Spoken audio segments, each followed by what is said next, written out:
अप्रैल से बिजली के टैरिफ में बड़ा रिलीफ मुतवक्को, ऐलान 23 मार्च को होने का इम्कान। बिजली के नरखों में कमी की पूरी मश्क में शामिल बताया गया है कि 8 रुपए फी यूनिट में से 4.73 रुपए फी यूनिट की कमी मुस्तकिल बुनियादों पर जारी रहेगी। ये कमी 6 IPPs के मुआहिदे खत्म करने, 16 IPPs के पावर परचेज मुआहिदों को टेक एंड पे मॉडल पर तब्दील करने, बेगास पावर प्लांट्स को अमरीकी डॉलर से मुंसलिक करने की बजाय पाकिस्तानी रुपए से जोड़ने और सरकारी पावर प्लांट्स की रिटर्न ऑन इक्विटी को पाकिस्तानी रुपए की बुनियाद पर 13% तक महदूद करने और अमरीकी डॉलर की कदर को 168 रुपए पर फिक्स करने के नतीजे में मुमकिन हुई है। सीनियर हुकाम ने कहा कि हम बिजली के नरखों में कमी में इन पेट्रोलियम मसनूआत को कम न करने के असरात को शामिल करने जा रहे हैं, जिनकी कीमतें बैनुल-अक़वामी मार्केट में 16 मार्च 2025 से कम होने वाली थीं।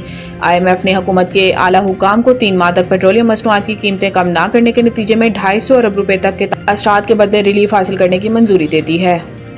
आलमी बैंक ने पाकिस्तान के लिए 10 करोड़ 20 लाख डॉलर्स कर्ज की मंजूरी दे दी। आलमी बैंक की जानिब से पाकिस्तान के लिए मंजूर की गई रकम मौसमियाती तब्दीली से मुतासिर गरीब काश्तकारों के लिए होगी। आलमी बैंक की जानिब से जारी एलामी में कहा गया है कि रकम का मकसद मौसमियाती तब्दीली से मुतासर अफराद की आमदन बढ़ाना है। रकम आलमी बैंक के 10 साला कंट्री पार्टनरशिप प्रोग्राम का हिस्सा है। एलामी में कहा गया है कि मनसूबा छोटे कारोबारों और दही इलाकों में मालियाती शमूलियत बढ़ाने में मदद देगा। वर्ल्ड बैंक कंट्री डायरेक्टर का कहना था कि माइक्रो फाइनेंस गरीब तबके की माली मदद के लिए एक अहम जरिया है। इस मंसूबे से 10 लाख खवातीन समेत 18,90,000 अफराद मुस्तफीद होंगे। वर्ल्ड बैंक कंट्री डायरेक्टर के मुताबिक पाकिस्तान में वर्ल्ड बैंक के ताउन से 54 मंसूबे जारी हैं। पाकिस्तान में आलमी बैंक की कुल सरमायाकारी 15.7 अरब डॉलर तक पहुंच गई है।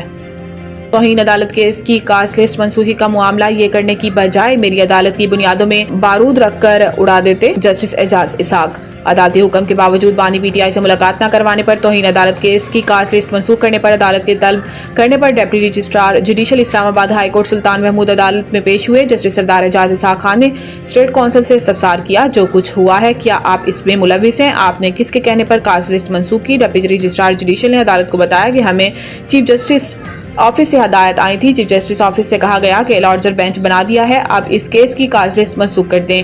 फाजिल जज ने रिमार्क्स दिए कि ये करने के बजाय आप मेरी अदालत की बुनियादों में बारूद रखकर उड़ा देते। हम बुनियादी सवालात ही तय नहीं कर पाते, हर 10 साल बाद बुनियादी असूलों पर इसी मकाम पर खड़े हो जाते हैं। इस्लामाबाद हाई कोर्ट ने इमरान खान से मुलाकात न कराने पर तौहीन अदालत की कास्ट लिस्ट मनसूख होने से मुतल्लिक केस की समाअत कल तक मुलतवी कर दी। वफाकी हुकूमत ने ईद उल फितर की छुट्टियों का ऐलान कर दिया। काबीना डिवीजन की जानिब से जारी नोटिफिकेशन के मुताबिक ईद उल फितर पर पीर 31 मार्च से बुध 2 अप्रैल तक तातीलात होंगी। तातीलात के बाद जुमेरात 3 अप्रैल से दफातर मामूल के मुताबिक खुल जाएंगे। इतवार की हफ्तावार तातील मिलाकर छुट्टियों की मजमूई तादाद 4 हो जाएगी, जबकि इन इदारों में जिनमें हफ्ते को भी तातील होती छुट्टियों की तादाद 5 होगी।